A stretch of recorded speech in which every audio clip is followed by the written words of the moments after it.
You might have heard the news of Salmonella outbreak in the United Kingdom, especially in England.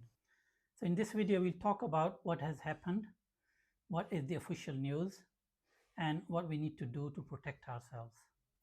So far, according to the UK Health Security Agency, 207 cases have been identified, including 199 cases in England, 6 cases in Scotland, and 1 each in Wales and Northern Ireland. 38% of them have been hospitalized, and unfortunately, one of them died. Salmonella is one of the bacteria.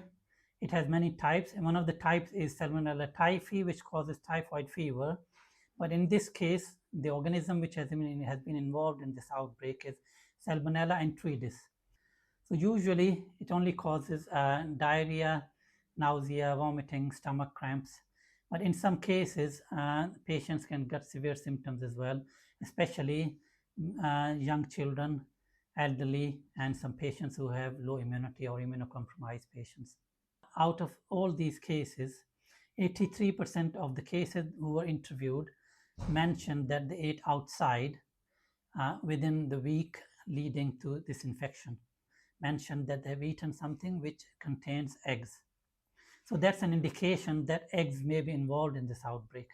However, there's no evidence of eggs being contaminated and causing this outbreak.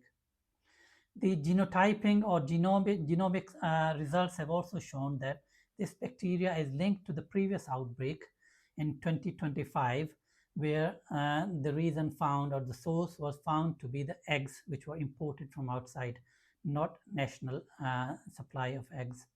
So what do we do then to protect ourselves? The Food Standards Agency have given guidance as to what we do with eggs.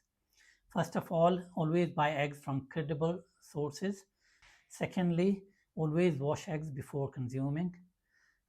Thirdly, always cook eggs properly. So make sure that the eggs are properly cooked. Keep eggs away from other food. Don't buy any eggs that are cracked or dirty. Where do you store the eggs? So it's always better to store the eggs in a fridge where the temperature is maintained, so there's a consistent temperature. Follow all these guidance, hopefully we'll be okay. So there's no need for panicking. There's no need for scaremongering for those social media activists who are doing this. So it's just about being vigilant, keeping an eye, and if you have any symptoms, report to your GP. So take care of yourself, take care of people around you. Bye-bye.